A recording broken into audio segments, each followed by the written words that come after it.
My daughter Clara offered a thin, polite smile when she saw me across the crowded ballroom. It wasn't the kind of smile that reached her eyes, more like a mask she wore for the benefit of the other guests. She was impeccably dressed, as always, in a tailored sapphire gown, her arm linked with her husband, Marcus. Her voice, though low, carried to me over the murmur of conversation and the clink of champagne flutes. "There she is," she said, just loud enough for Marcus to hear. "Our little anachronism, still clinging to that old place." Marcus chuckled, a dry, rustling sound. "Soon to be a lovely new development, darling," he replied, raising his glass. "Out with the old, in with the profitable." I didn't react. My gaze swept across the room, the shimmering chandeliers, the tables laden with untouched delicacies, the faces of distant relatives and business associates. A glossy brochure lay open on the table nearest me, featuring a stylized rendering of a modern condominium complex. A small caption read, "Future site of the Willow House estate." My Willow House, the one where I'd rocked Maya, my granddaughter, to sleep countless times, her tiny hand clutching my finger. The one where I'd planted a rose bush for every year of my marriage. The one where my late husband, Arthur, and I had built our entire world. They hadn't expected me to come to this charity gala, certainly not to sit at a table Clara had clearly intended for me to overlook. I was supposed to be at home, a fading photograph in a forgotten album. But I wasn't a photograph. I was Evelyn Reed, and I was about to remind them how I got here. That's a longer story. Just 3 weeks earlier, I was sorting through Arthur's old tax documents, a task I still postponed, when a heavy cream-colored envelope slipped out from between the pages. No return address, just a corporate logo I didn't recognize. I almost tossed it into the recycling, but the weight of it, the expensive feel of the paper, made me hesitate. Inside, a formal notice for a public hearing regarding a zoning variance request. A small line of fine print caught my eye. Proposed demolition and redevelopment of parcel 17B, 142 Elmwood Drive. My address, my Willow House. I sank into Arthur's old armchair, the paper trembling in my hands. It had to be a mistake. I read it again and again. My house, my name, and below it, in cold, legalistic type, petition submitted by Clara Vance, acting under durable power of attorney. I remembered when she'd asked me to sign that. Just for convenience, Clara had said, her voice dripping with warm concern.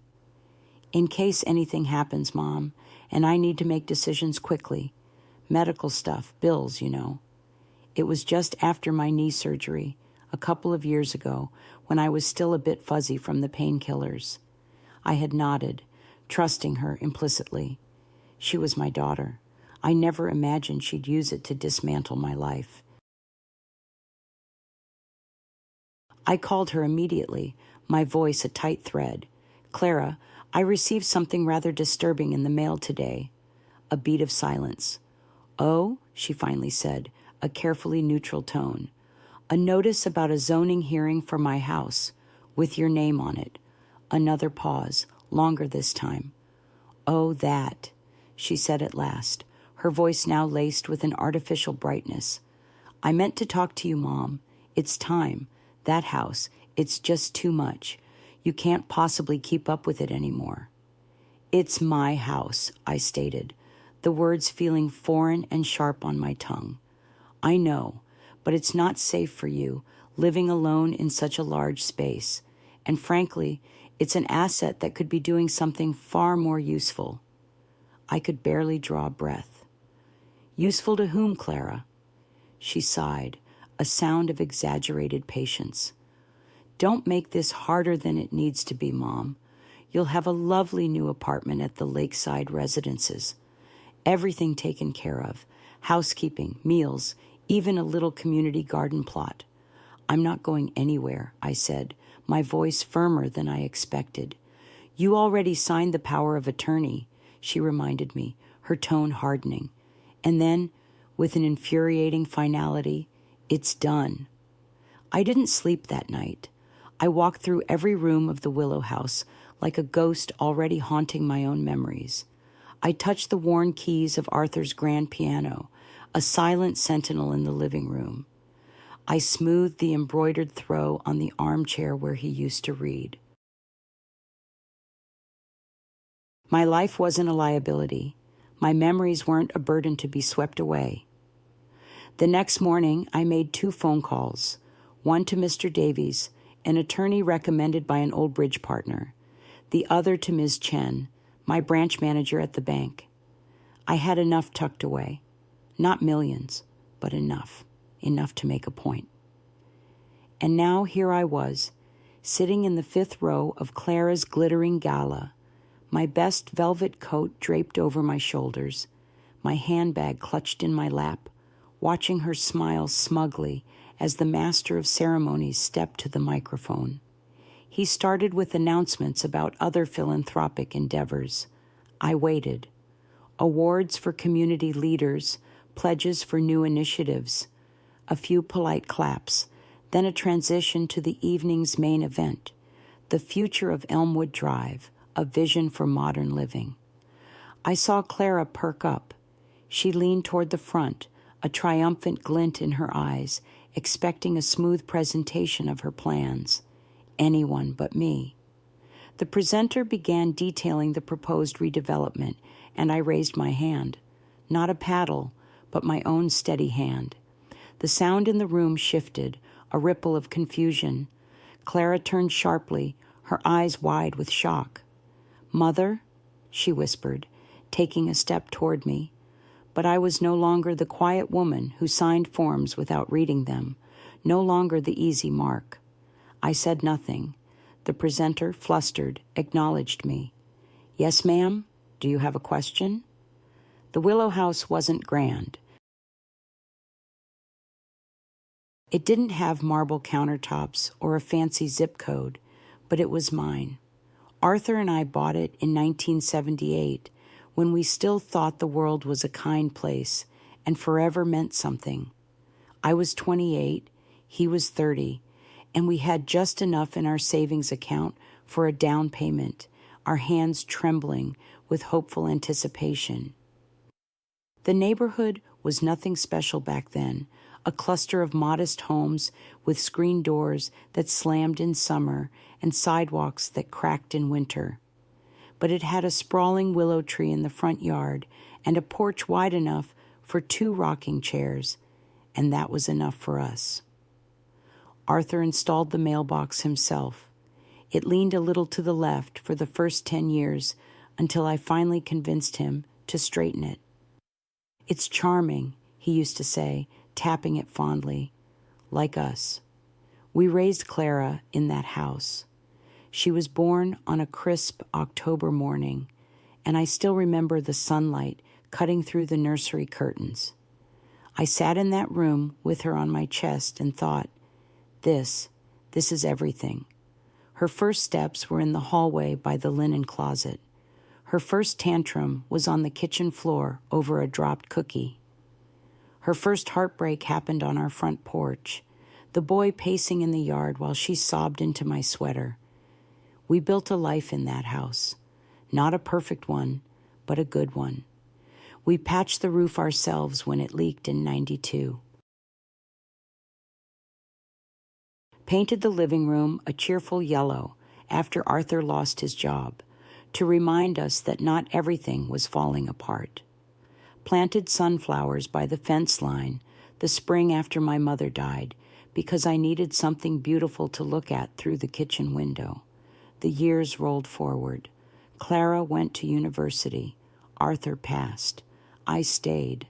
I stayed because leaving felt like abandoning something sacred, not the bricks and boards, but the invisible weight of memory, the way the stairs creaked in just the right place, the dent in the hallway wall from the time Arthur tried to carry in a new bookshelf, the initials carved on the porch rail that Clara thought I didn't know about. There were offers, of course. Over the years, realtors left cards in the mailbox. Great potential, prime location. One even had the nerve to call during dinner, but I always said no. I didn't want a new house. I didn't want modern features or open concept living. I wanted the house where I nursed my husband through his final winter. The house where I taught Sunday school lessons at the dining table. The house where I knew every sound and shadow. Clara never understood that. She used to visit more often in her 20s.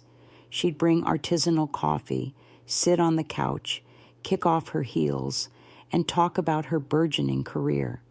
But then the visits grew shorter. Then they stopped. Phone calls became terse check-ins, birthdays forgotten, then remembered with belated texts. She said I was stubborn, that I refused to adapt. But I wasn't the one who changed. The last time she stayed the night 5 years ago, I overheard her on the phone. "It's just old, smells like dust and forgotten dreams," she whispered. I sat in the next room, mending a sweater, pretending not to hear, but I did. Still, I didn't expect this. To see my life printed in glossy ink on development brochures, to hear my home described as an investment opportunity, to watch men in polished shoes glance around the rooms I once scrubbed on hands and knees and say, "The bones are good, but it'll need a full renovation." No one saw the bones of that house like I did. I knew where the wood was soft and where it held firm. I knew which floorboard groaned when you stepped on it and how to angle the back window so the breeze caught just right in August.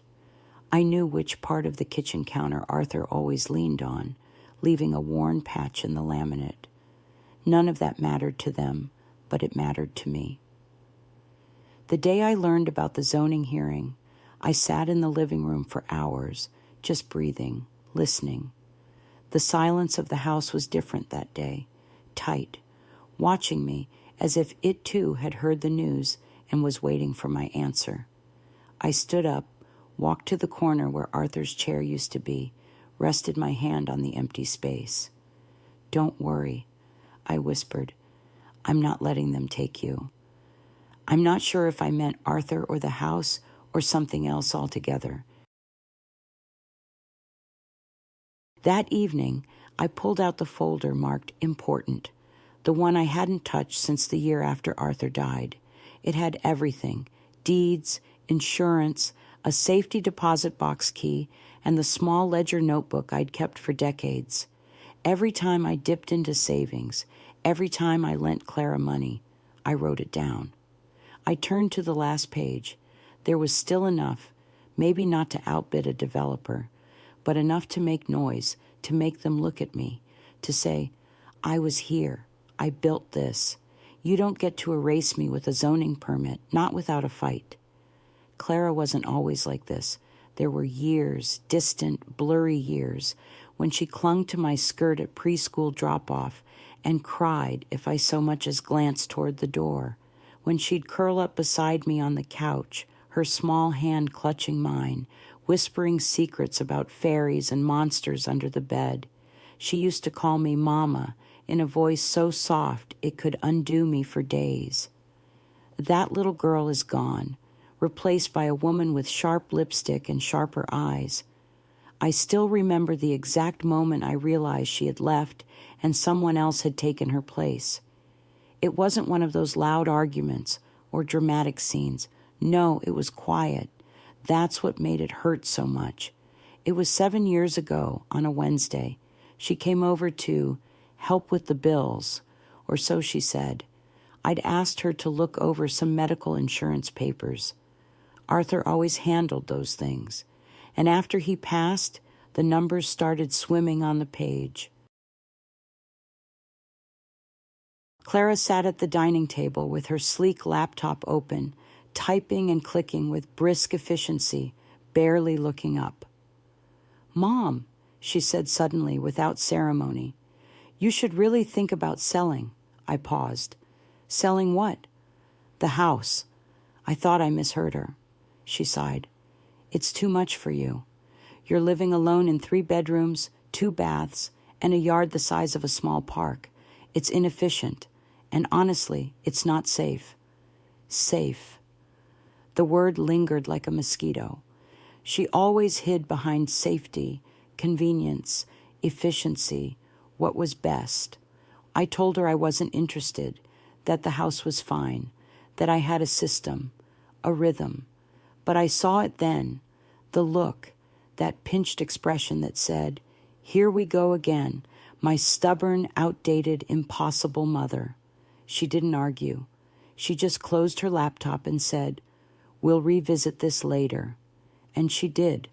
Every holiday, every phone call, every awkward lunch in that overpriced cafe she loved, she'd circle back to it. "When are you going to downsize? Wouldn't you prefer something modern? Have you looked at lakeside residences? They have heated floors and a book club."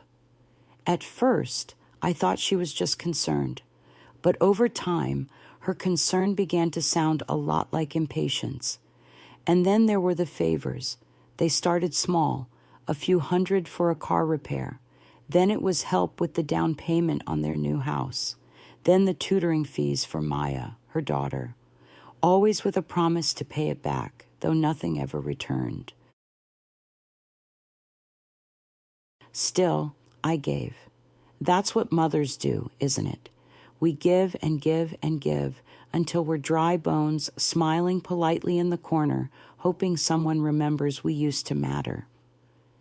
When she brought the power of attorney papers, it was disguised as care in case of emergency. She said, "It's just a backup.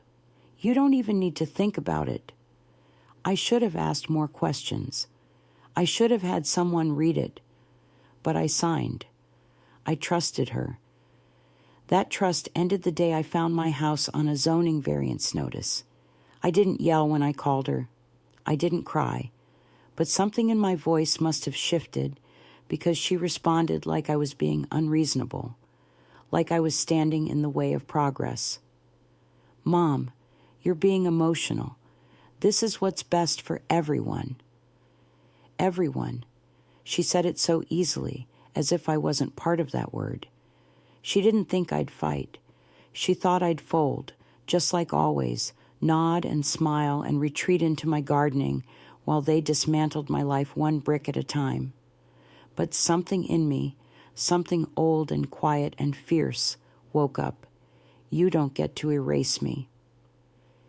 That night, I sat in the kitchen, in the same chair Arthur always used, and made a list, not of grievances, though I could have filled pages, but of things I remembered, the things Clara had forgotten or chosen to forget. How she sobbed when her first boyfriend broke her heart and I made her grilled cheese at midnight. How I stayed up all night sewing her Halloween costume the year she wanted to be a shooting star. How I drove 6 hours through a snowstorm when Maya was born because Clara was too scared to be alone. I wasn't just a name on a deed. I was the hands that held her, the voice that calmed her, the roof that sheltered her. But now I was an asset. A week before the gala, I called Maya, my granddaughter. She's 24 now, lives 2 states away, but she still sends postcards, little doodles in the margins, still calls me Nana, like she's 5. She picked up on the first ring.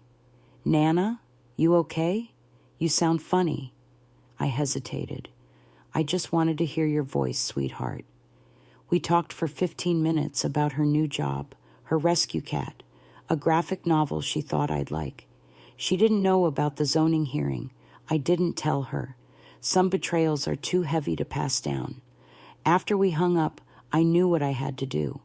I wasn't just going to show up. I was going to raise my hand. Not to win, not necessarily, but to remind them I was still here, and I wasn't leaving quietly. The worst part wasn't the betrayal. It was the way Clara tried to convince herself she hadn't done anything wrong. The morning after our phone call, the one where she told me, calm as you please, that selling my house was already in motion, I found an envelope in the mailbox, a thick one. No return address, but I recognized her handwriting on the front, for review. Inside were 3 glossy brochures. Lakeside Residences, Retirement Redefined, Green Valley Estates, Peaceful Living for Independent Adults, Harmony Senior Living, Where Comfort Meets Care. I flipped through them in silence. Cheerful stock photos of gray-haired people playing board games and drinking tea on sun-drenched patios. Everything clean, white, overly bright. Everyone smiling like they'd never lost a single thing in their lives. One page had a mock floor plan, a studio apartment barely bigger than my laundry room. It showed a little couch, a kitchenette, a twin bed in the corner, no dining room, no porch, no space for the grandfather clock Arthur's father built, no wall long enough to hang the family quilt. On the last page of one brochure, someone had circled a line in blue pen, private garden boxes available upon request. A box, not a yard, not a tree to lean on, just a box. I placed the brochures on the counter, one beside the other, and stared at them like they were foreign language textbooks. And then I folded them neatly and dropped them into the trash. At lunch, Clara called again. "I just want to make sure you had time to look at those options," she said, like she was reminding me to try the salmon special at a restaurant. "I did," I said, "and they're not for me." She sighed, that heavy theatrical sigh that people use when they want to seem patient but are in fact boiling with irritation. "Mom, we've been over this." "No," I corrected her. "You've decided. We haven't discussed anything." There was a pause. "You're making this harder than it needs to be." I wanted to laugh. I wanted to scream. But instead, I reached for my tea and said, "No, dear, you are." She hung up not long after, said she had a meeting, promised we'd talk soon, but I knew we wouldn't. That night, I couldn't sleep. My head throbbed with a dull pressure, like my brain was pressing against the inside of my skull trying to escape. I paced, touched the back of the armchair, ran my fingers over the keys of the piano, dusty and unused, sat at the kitchen table until the sunrise slipped between the curtains and lit up the dust in the air like gold flakes. I called Mr. Davies at 8:01 a.m. He was younger than I expected, early 40s, with kind eyes and a wedding ring. He fidgeted when he was nervous. I'd chosen him because he came highly recommended by my friend Eleanor, a retired teacher from my book club who recently set up her own trust. Mr. Davies listened carefully as I told him everything about the power of attorney, the zoning notice, the brochures, my daughter. He didn't interrupt, just nodded, took notes, occasionally raised an eyebrow. When I finished, he leaned back and said, "Mrs. Reed, I'm going to be blunt. This isn't uncommon, but it is a clear abuse of fiduciary duty. Depending on how the power of attorney was worded and when it was invoked, we have several options." "Can I stop the demolition?" I asked. "Absolutely. We need to act fast to file an injunction and formally revoke the POA. Once a public hearing grants the variance, it'll be harder to reverse." "What if I just make a public statement myself?" He looked surprised, then smiled. "You could. That would certainly make a statement." I nodded. "I want to make one."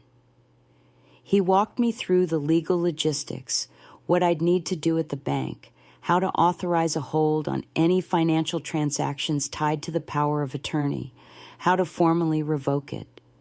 We drew up the paperwork together. He didn't question my choice. He didn't condescend. He treated me like a client, a person. That was more respect than I'd had from my own daughter in years. Afterward, I went straight to the bank. My branch manager, Ms. Chen, was a no-nonsense woman in her 50s who wore crisp blazers and remembered everyone's birthday. She greeted me by name, sat me in her glass-walled office, and listened without blinking as I explained. "Do you want me to freeze the account access under her name?" she asked. "Yes." "And redirect all notifications to you?" "Yes." Her fingers flew over the keyboard. "It's done." That was it. No fireworks, no thunderclaps, just a quiet moment in a quiet office where a woman finally said, "No more." I walked out of the bank and into the bright afternoon sun, feeling taller somehow. Not stronger, not yet, but steadier. Like my spine remembered how to stand on its own again. That night, I took out a small notebook I hadn't opened in years.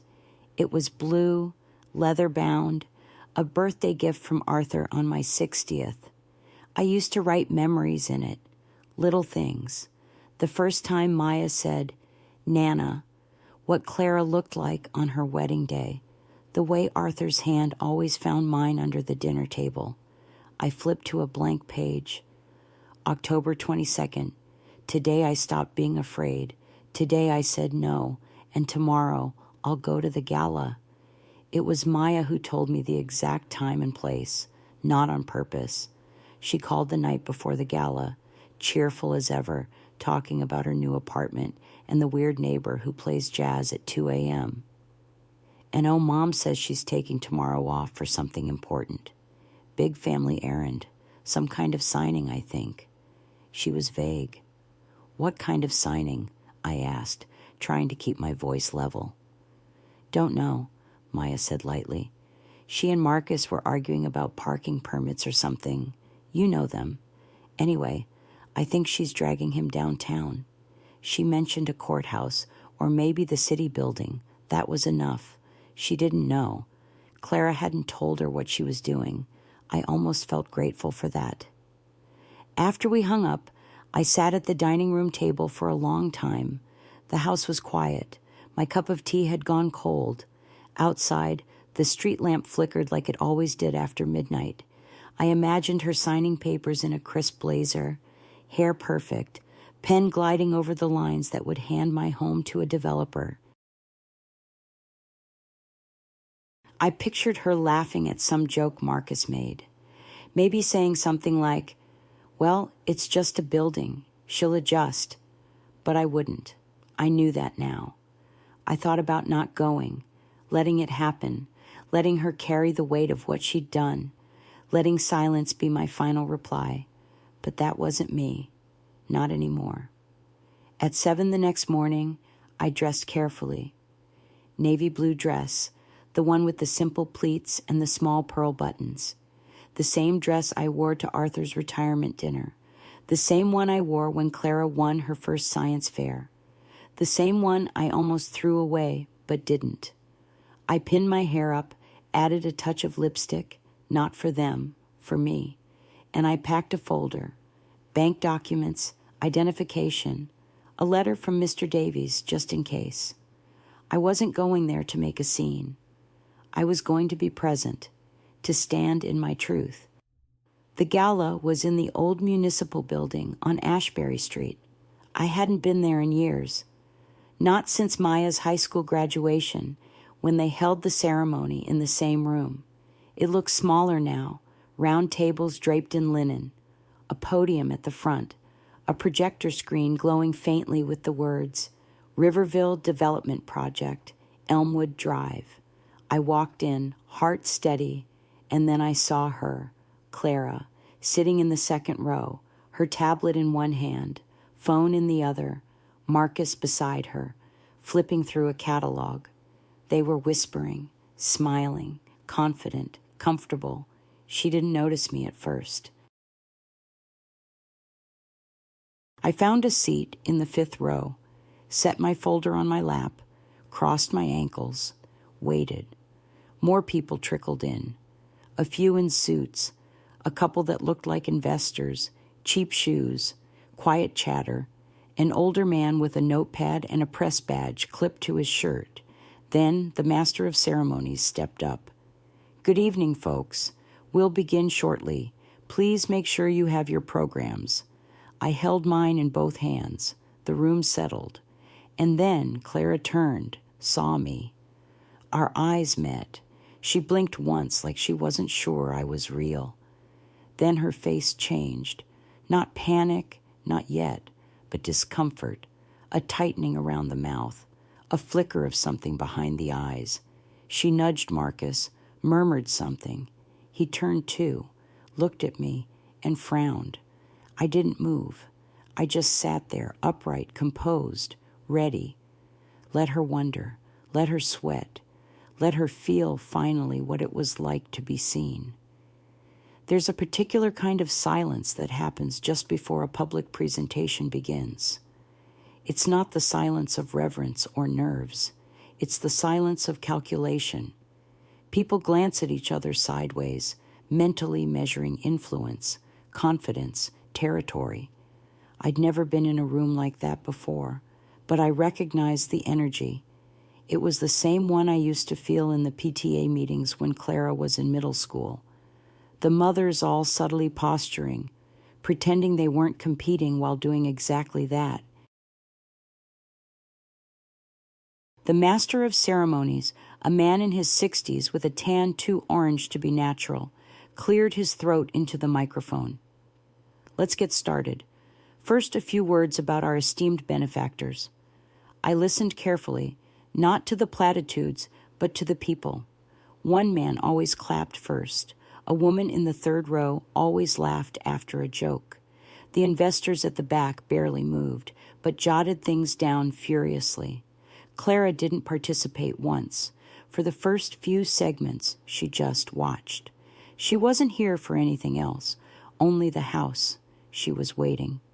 When they reached the segment on the future of Elmwood Drive, I felt a shift, a breath held. The presenter glanced at his notes. Next up, our exciting vision for Parcel 17B, the Willow House property, a charming 3-bedroom, 2-bath home on Elmwood Drive, soon to be reimagined as the prestigious Lakeside Residences. Property has been cleared for expedited transfer and redevelopment. We expect groundbreaking within the next 6 months. Clara's hand moved instantly. She leaned forward, a confident smile on her face. "Excuse me," I said, my voice cutting through the polite applause, not loud but clear. "I have a question regarding Parcel 17B. The room didn't gasp. Life isn't a soap opera, but there was a definite ripple. Heads turned. Clara did a full double take. I looked her straight in the eye. She blinked, then narrowed her eyes like she thought she must be misunderstanding. The presenter looked flustered. "Yes, ma'am.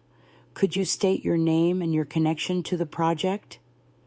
"My name is Evelyn Reed," I said, standing slowly, "and I am the sole owner of the Willow House, and I have no intention of selling it." Now there were murmurs. Someone leaned toward their neighbor and whispered something. I didn't care. I wasn't there to win a debate. I was there because it was mine, because they needed to know I hadn't given up my voice just because I'd gotten quiet over the years. Clara stood up, the only person in the room on her feet besides the presenter. "Excuse me," she said loudly, her voice tight with barely suppressed fury. "I'd like a word with the presenter, please." He looked startled. "Ma'am, we're in the middle of a presentation." "I understand," she said, her lips thin. "But I believe there's a misunderstanding. That woman," she gestured at me, "is my mother. She doesn't have the authority to stop this." "Actually, I do." My voice didn't boom, but it cut through the room like thread through silk. Everyone turned. I stood fully. From my bag, I pulled a folder. Legal revocation of power of attorney, signed and notarized, effective as of 3 days ago, filed with the county clerk and attached to the property title. Clara froze. The presenter stepped down from the platform, took the folder, looked through the papers. He glanced up at me, then at Clara. This changes things, he said quietly. Clara's mouth opened, closed. Her face was a storm of disbelief, confusion, fury. "Mom," she said, almost a hiss, "what are you doing?" "Something I should have done a long time ago," I said. There was no applause, no dramatic music, just a long, loaded silence. The presenter cleared his throat. "Given this new information, we'll need to pause the presentation regarding Parcel 17B. Please take a brief recess while we confirm legal documents." People stood up, talked in hushed voices. Some stared at me, some stared at her. Clara turned back to Marcus. He looked like he wanted to be anywhere else. I sat back down, calm, certain. I wasn't here to perform. I was here to take back my life. She followed me out into the hallway like I knew she would. The presenter had called a 15-minute recess, giving everyone time to stretch their legs and, in his words, gather clarity. The air outside the ballroom smelled faintly of lemon polish and dust, one of those old government buildings that had been scrubbed 1,000 times and never quite lost the scent of old paper and aging linoleum. "Mom?" Clara said sharply, her heels clicking behind me. "What the hell are you doing?" I turned slowly. She stood 10 feet away, arms crossed, chin lifted like she always did when she wanted to seem taller than she was. "I'm stopping you," I said plainly. "From what?" "From selling my house," she scoffed. "You're being dramatic." "No," I replied. "You are. You just didn't think I'd notice." Her mouth opened, but I raised a hand. "Don't," I said. "Not now. I gave you years to speak, years to say something honest. Now you listen." She hesitated, clearly torn between storming off and doubling down. She chose the second. "You don't know what you're doing," she said. "You're letting your emotions get in the way of what's smart." "No," I said again quietly. "I'm finally letting my emotions speak. After a lifetime of making everything convenient for you." She rolled her eyes. "It's not about convenience." "Isn't it?" I asked. "Then what were those brochures you mailed? Lakeside, Green Valley, boxes painted like homes." Her cheeks colored. "You need care." "I need honesty," I said, "and respect." Clara looked around as if checking to see who might be watching. Then she stepped closer. "This is embarrassing," she hissed. "You showing up here like this, making a scene." "I haven't raised my voice once," I said calmly. "You're embarrassed because for the first time in years you can't control the story." She flinched. "I never meant to hurt you," she muttered. "But you did." Her eyes met mine then, and for the first time in a long time, she looked like the girl I once held at the end of the hallway after her first nightmare. Confused, defensive, scared of being wrong. "I thought," she began, "I thought you didn't care, that you'd be relieved, that the house was too much." "You never asked." Her silence said everything. "You decided," I went on. "You and Marcus, you looked at the balance sheets, at the square footage, at the size of the yard. You saw numbers, work, inconvenience. You didn't see me." "That's not fair," she said. "No," I agreed. "It's not." She sighed, rubbing the bridge of her nose. "So what now?" "Now," I said, "you let me finish what you tried to start. You watch as I reclaim the house you tried to sell from under me." "You're actually going through with this?" "Yes. You don't even need that house anymore." "It's not about need. It's about choice, about dignity." She stared at me, jaw tight. "You'd really rather spend your savings just to make a point?" "No," I said softly. "I'd rather not have to. I'd rather my daughter saw me as a person, not a transaction. But here we are." There was a pause, long and aching. "You're being spiteful," she finally said. "And you're being small," I replied. She blinked. If I'm spiteful, I added, I learned it from the silence I've been swallowing for decades. Her eyes filled with something, anger maybe, or fear, or shame. I didn't push. We stood there, two women bound by blood and disappointment, the hallway between us filled with years we couldn't rewrite. I have to get back inside, I said at last. I'll contest it, she said, half a threat, half a question. You can try, I said, my voice calm, but you won't win. I walked past her then, the smell of her perfume lingering, familiar and distant all at once. For a moment, I thought she might reach out, grab my sleeve, say something real. She didn't. Back inside, the presenter was shuffling his notes, murmuring into his headset. The room buzzed with quiet energy. Marcus sat in the front row, hunched and frowning as if trying to shrink.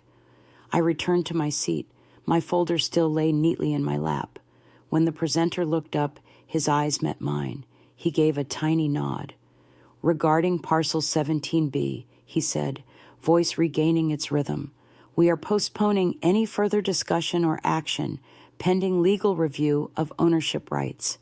At this time, the property is no longer available for redevelopment consideration. A few people grumbled. One man stood and left. Someone else muttered, knew this project would get messy. I sat very still. It was done. Not won, not celebrated, but stopped. And that was enough for today. The gala wrapped up half an hour later. No one looked at me as they left, but I could feel their glances brushing past, curious, cautious, occasionally pitying. I didn't mind. I wasn't there for them. Clara didn't return to the room. I saw Marcus leave alone, walking quickly, shoulders tight, phone pressed to his ear. I imagined the conversation, something clipped, tense, full of sharp corners. I didn't envy him. I didn't hate him either. He was just a man who let himself believe the path of least resistance was always the smartest one. A lot of people do.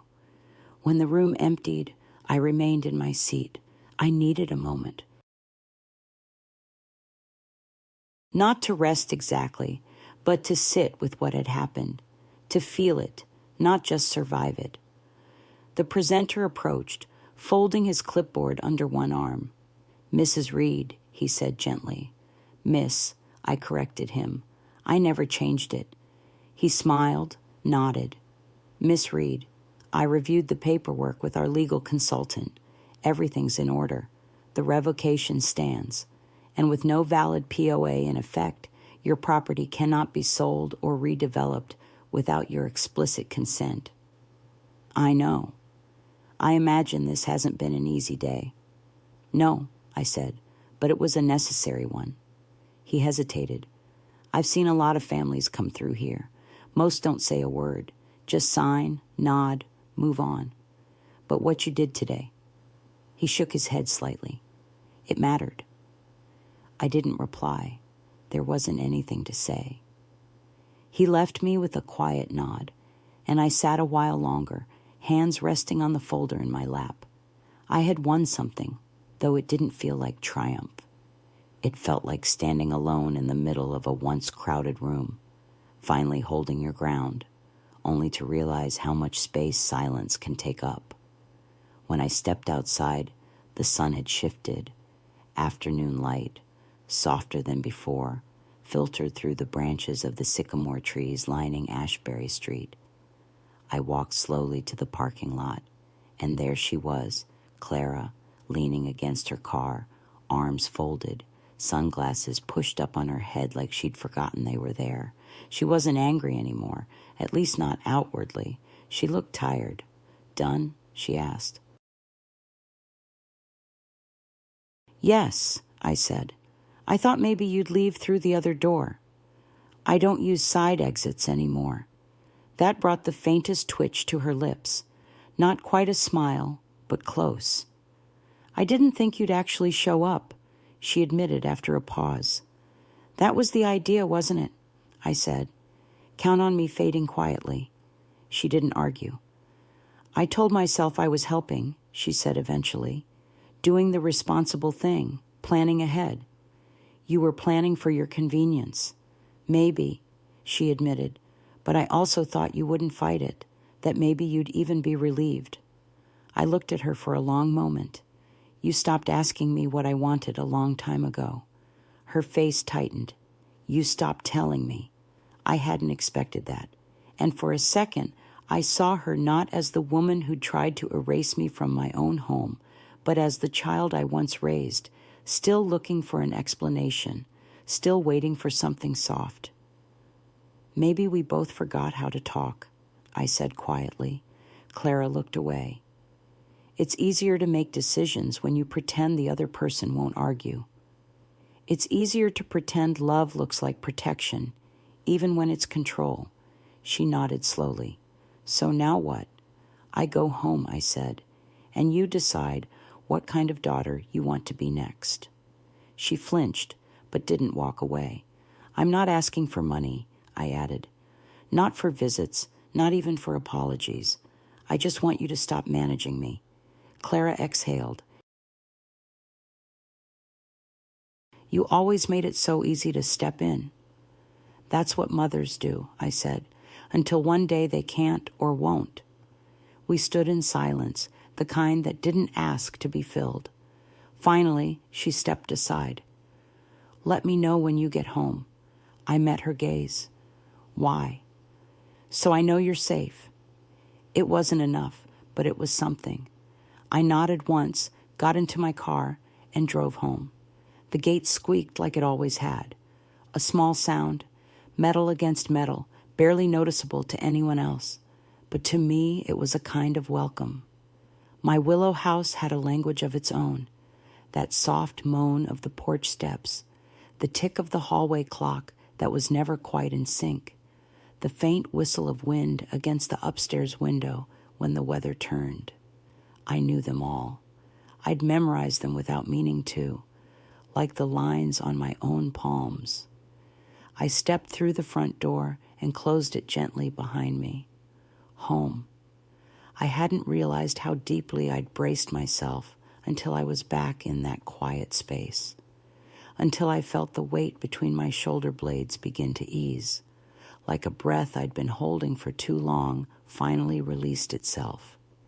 The living room looked just as I'd left it. Of course it did. No one else had been here. But something had changed. Not the furniture or the pictures or the soft throw on the couch.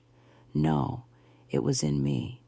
For the first time in years, the house didn't feel like a waiting room for decline. It felt like a place I'd reclaimed, not just legally, but emotionally as mine.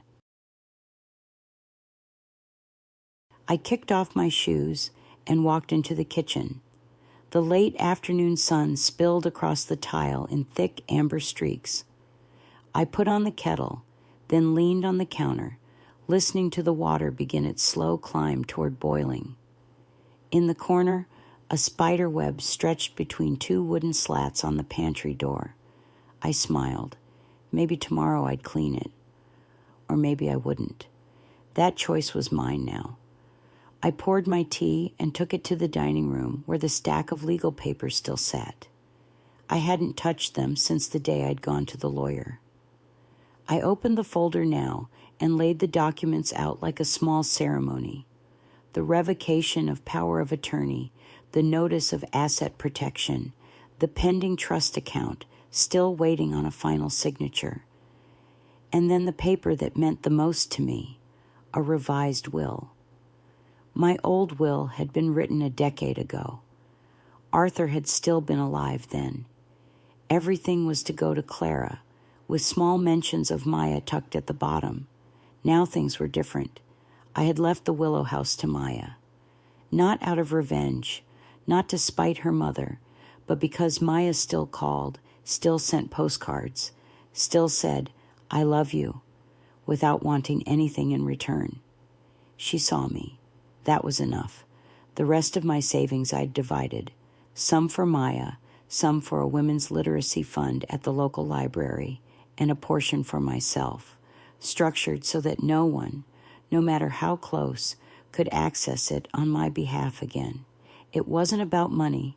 It was about peace.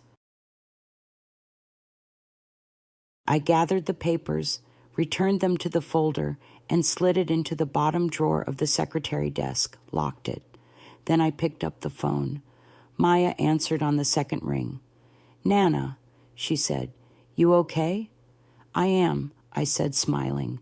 "I just got home." "Was it awful?" "It was necessary." She paused, then lowered her voice. "Mom's not talking at all. She came home, slammed the door, went upstairs. Marcus looked like he wanted to disappear. I didn't comment.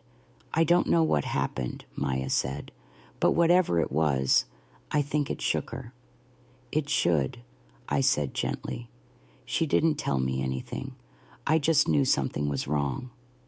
"She tried to sell the house, Maya, without telling me, without asking." The silence on the other end of the line went dense. Oh my God. She thought I'd accept it, that I'd be quiet. "What did you do?" "I showed up." Another pause. "You are such a badass," Maya said. I laughed loudly, freely. "That's not the word I'd use." "It's the one I'm using," she said. "Seriously, I'm proud of you." That made me quiet for a moment, not because I didn't believe her, but because I realized I hadn't heard those words in so long, not from anyone. "Thank you," I said. "Can I come over this weekend?" "Please do." "I'll bring pie." "You always say that." And this time, I mean it. We said our goodbyes and I hung up. Outside, the sky was turning a dusky rose, and the willow tree out front swayed gently in the breeze. I stood at the window watching the leaves shift and shimmer. It wasn't over. There would still be conversations, tension, unspoken things sitting heavy in the corners of rooms. But the house was mine again, and more importantly, so was I. It took her 3 days to call. Longer than I expected, honestly. I thought she might show up on my porch that same evening, furious or tearful, or both. But Clara didn't like messy scenes. She preferred control, order, private conversations where she could steer the narrative. And I think for once, she didn't know which story to tell. When my phone finally rang, I was in the garden pulling up the last of the summer mint before it turned bitter. The screen flashed her name, and for a moment I just watched it buzz. No part of me rushed to answer.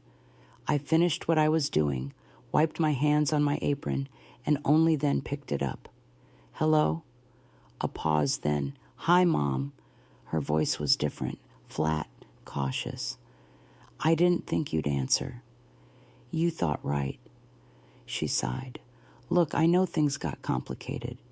"They didn't get complicated," I said. "You made a choice and I responded to it."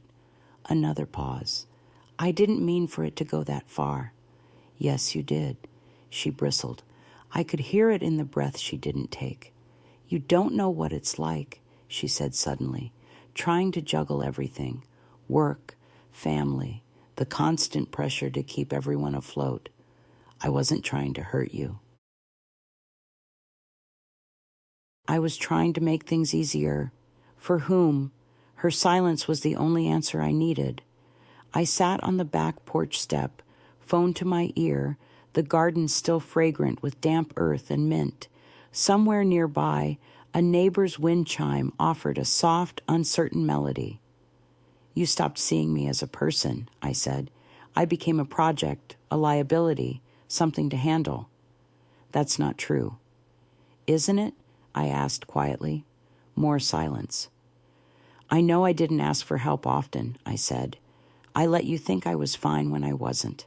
I swallowed a lot to keep the peace, but there's a difference between independence and invisibility." "I never thought you were invisible." "No," I said. "You just acted like I had no voice left." She exhaled long and weary. I thought I was doing what Dad would have wanted." That caught me off guard. For a heartbeat, I forgot I was angry. "What?" What your father would have wanted, I repeated slowly, was for his daughter to treat her mother like someone with a mind and a heart, not like a puzzle to be solved. He hated seeing you struggle, and I hated watching him die, I snapped. But I stayed. I didn't rearrange his life while he was sleeping. I hadn't planned to say that, but once it came out, I didn't regret it. Clara didn't reply. I could hear her breathing, just that. I didn't do this to shame you, I said.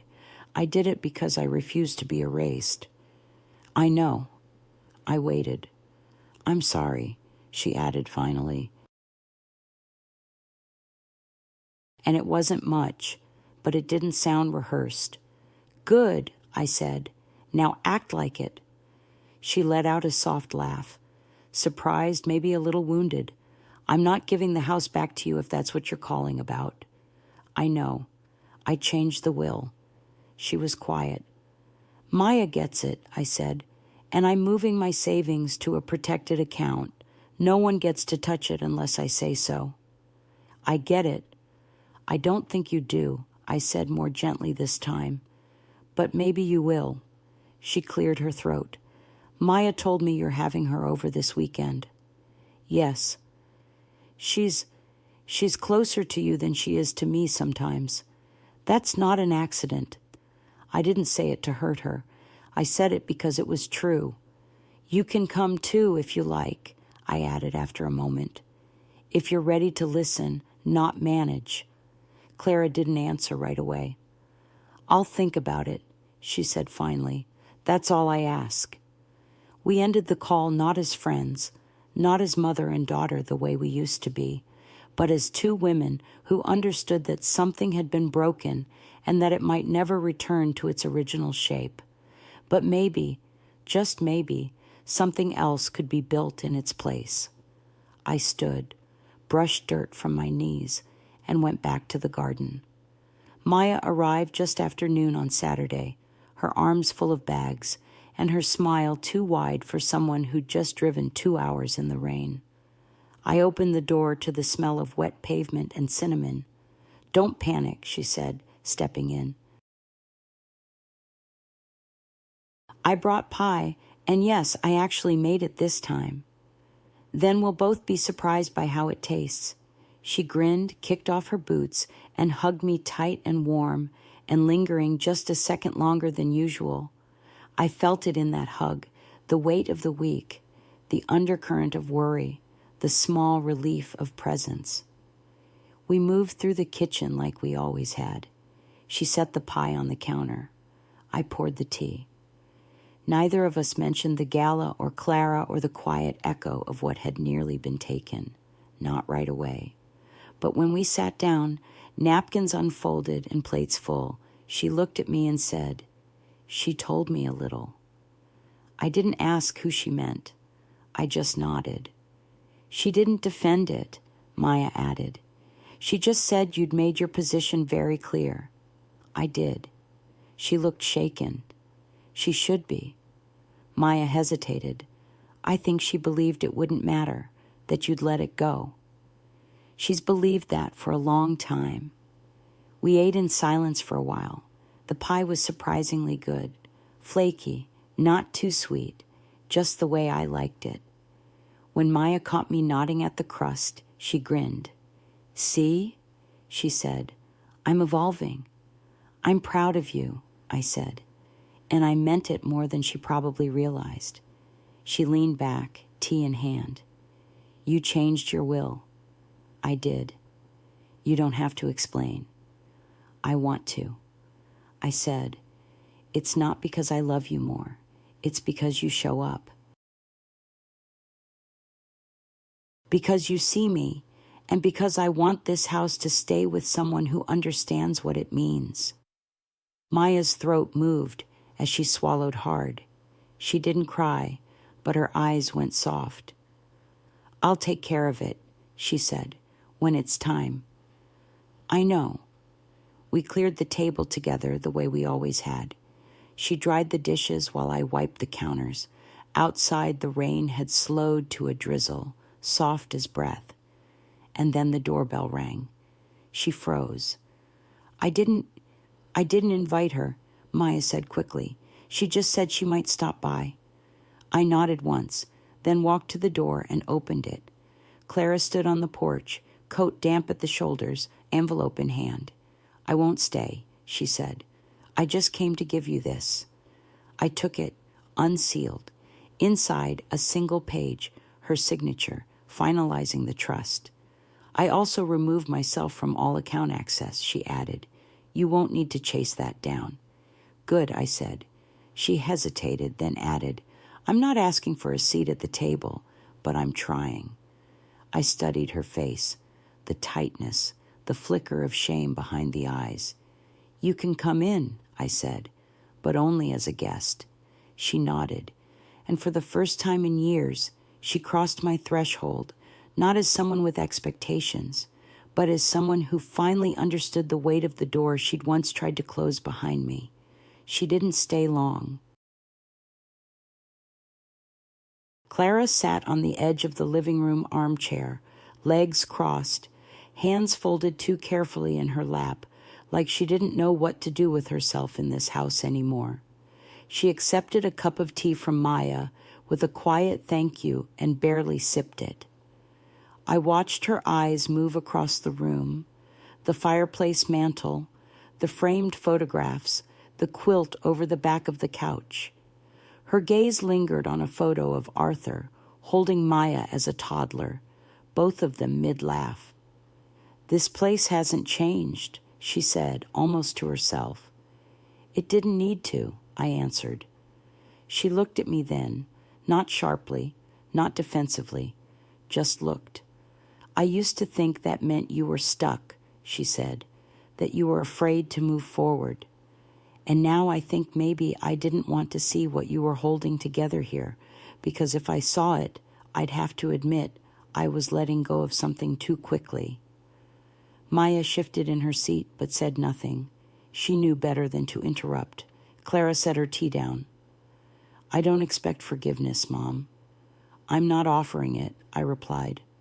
Not today. She nodded. Fair. But she didn't get up to leave.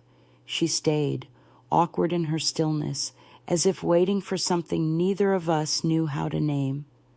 I thought of all the times I had held my tongue for her sake, the years I had made myself smaller to avoid her disappointment, her opinions, her thinly veiled corrections. I remembered the birthdays where she showed up late, the holidays where her smile was tight with obligation. I remembered, too, the way she used to cling to my arm as a child in crowded stores, the way she once wept when I left her at university. We were not just mother and daughter. We were a long series of choices, some tender, some careless. I don't want the house, she said suddenly. I never did, really. I think I wanted control because you always felt out of reach, because I stopped letting you run my life, because I never understood how you could live so quietly, so completely, without needing more. I sat back. Quiet isn't the same as small or weak. You mistake stillness for absence. She looked at her hands. I was afraid of becoming you, she admitted, afraid of staying in one place and watching everything else move on without me. You were afraid of staying, I said, and I was afraid of leaving. We built opposite lives, and now I'm not afraid. She blinked at that, looked down again. I don't know what to do with the space between us. You don't have to do anything with it, I said. You just have to stop pretending it's not there. That silence again, not angry, not even sad, just full of things we hadn't said and maybe never would. She stood finally. I'm going to go, she said, but I'd like to come back, not to manage, just to visit if that's allowed. I nodded. It is, on my terms. She didn't argue. Maya walked her to the door. I didn't follow.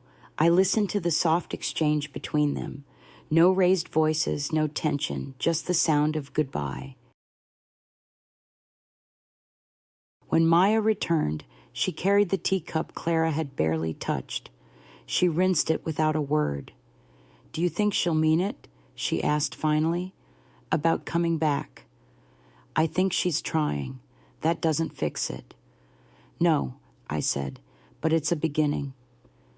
We sat together for a while after that, no noise, but the occasional creak of the floorboards beneath our chairs and the rustle of wind through the trees outside. You okay, Nana? Maya asked. I took a moment before answering. Yes, I said. For the first time in a long time, I think I am. The next few weeks passed in a quiet rhythm. Clara didn't visit again right away, but she called once, just once. It was a short conversation, stilted with long pauses, as if we were speaking through a fog neither of us could quite clear. But it was polite, cautious, civil. That was a beginning, too. Meanwhile, I returned to my own life, the one I'd nearly let slip away under the weight of someone else's certainty. I started going back to the library again on Tuesday mornings. The women there always saved me the chair by the window, the one closest to the heating vent in winter. I spent long afternoons tending the yard. The hydrangeas needed pruning, and the jasmine by the fence had begun creeping too far again. There was a comfort in putting my hands in the dirt, in coaxing beauty from something wild.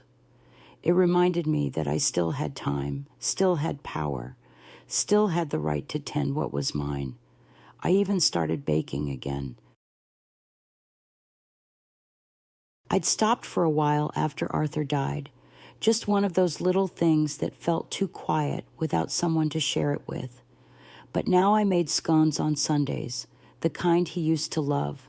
I wrapped the extra in parchment and gave it to neighbors, not because I needed the company, but because I liked the exchange, something warm passing from hand to hand, no expectations, no noise.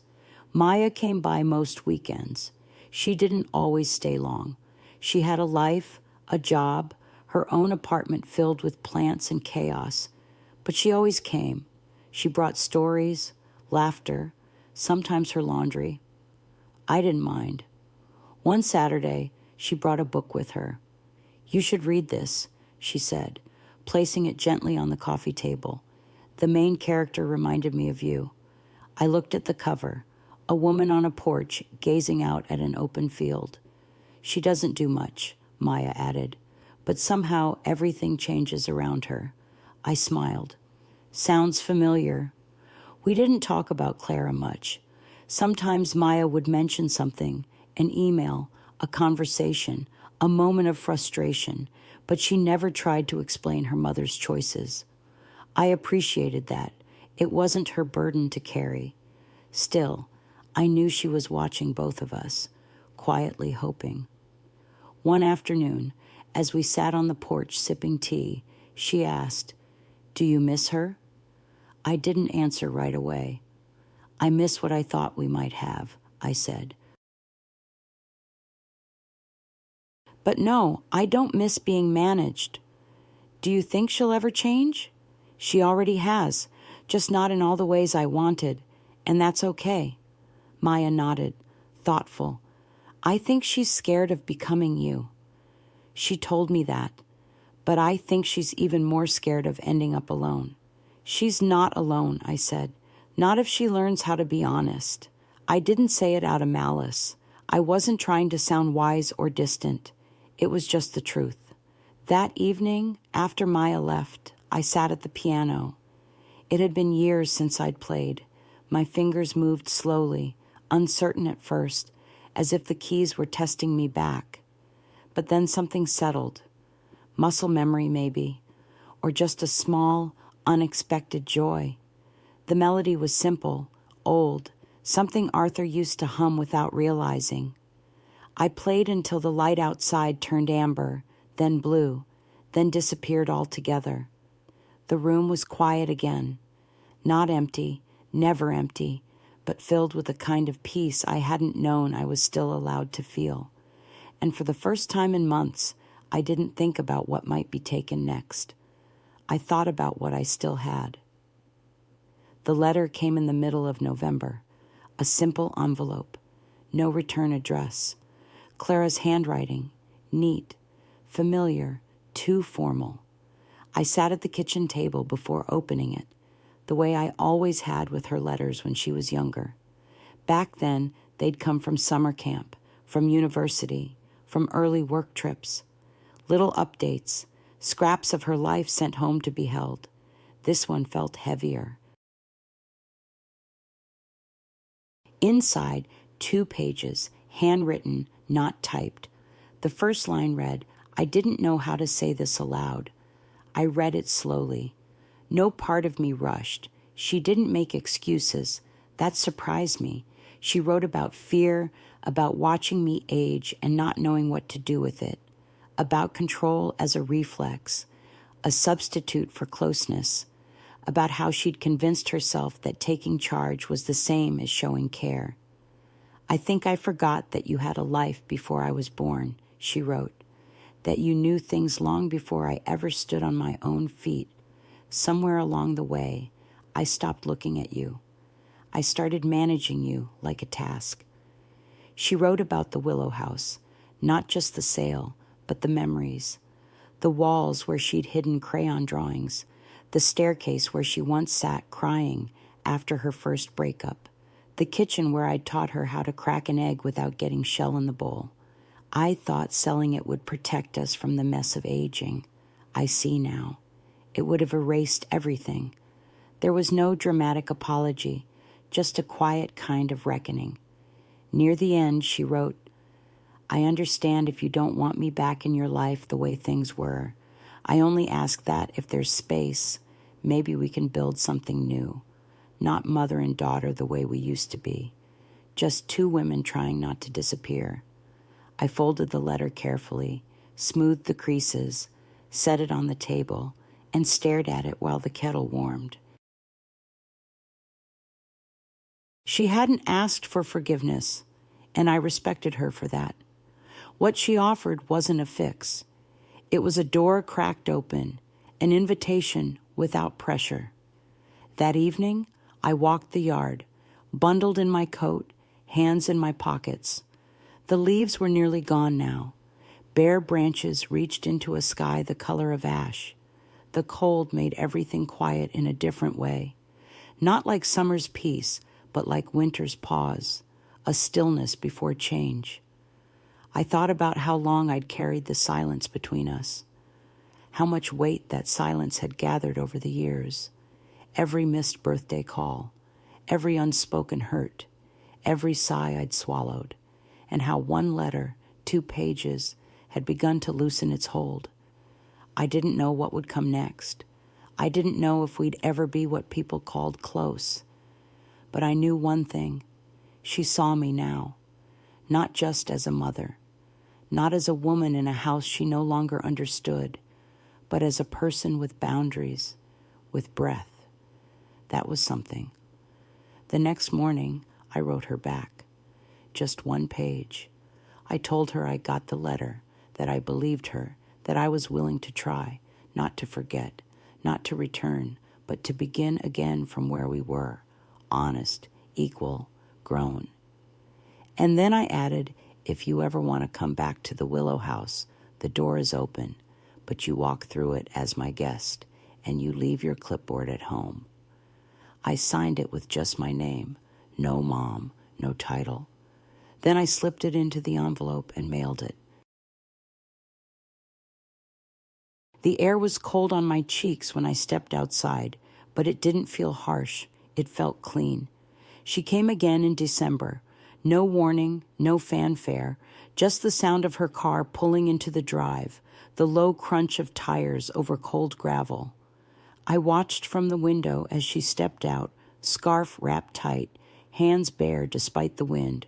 She had no bag, no clipboard, just a tin in her hands, silver with a red ribbon. I opened the door before she could knock. "I brought shortbread cookies," she said, like it was the most ordinary thing in the world. "Of course you did," I said, and stepped aside. She entered quietly, removed her coat, took off her shoes. Every gesture careful, deliberate. She didn't ask where to sit this time. She waited. Tea? I asked. She nodded. Please. We moved through the motions, boil, pour, steep, in companionable silence, the kind that used to belong to us before things got heavy, before control replaced conversation.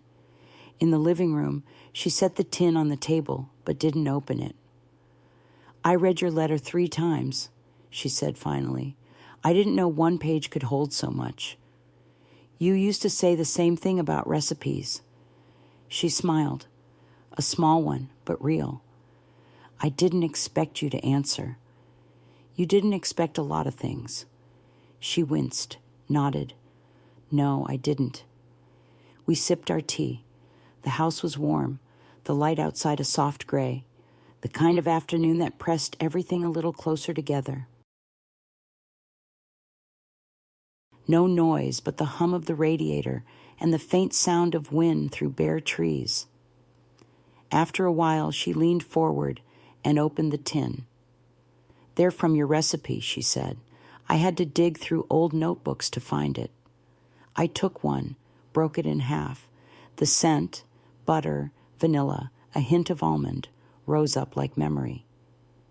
You didn't burn them. I made 3 batches. We sat together and ate in silence. No lectures, no explanations, just the crumble of cookies, the comfort of shared time, and the slow repair of something long broken. She stayed an hour, didn't try to fill it, didn't try to fix anything. When she left, she didn't say, "See you soon." She said, "Thank you for letting me in." And I said, "Thank you for coming as yourself." I stood at the window as she drove away, the silver tin tucked under her arm, now half empty. The house felt quiet again, but not hollow, just full of its own breath. After she left, I sat at the piano, played a few chords, just enough. And then I wrote, not to Clara, not to Maya, to myself, a page, maybe 2, about what it means to stay, to own your space, to speak when silence is easier, to begin again, even after the years have settled heavy in my chest. I placed the pages in the blue notebook. Then I poured another cup of tea. I didn't win anything in the traditional sense. There was no justice served, no confession broadcast to a courtroom, no grand gesture of reconciliation. But I kept my house. I kept my name. I kept my voice. And that, in the quiet accounting of a long life, is more than enough. If this story moved something in you, share it, tell someone, or simply sit with it for a while. Sometimes the strongest thing you can do is stay exactly where you are and not apologize for it. If this resonated with you, consider sharing it with someone who needs to hear it. There's power in being seen.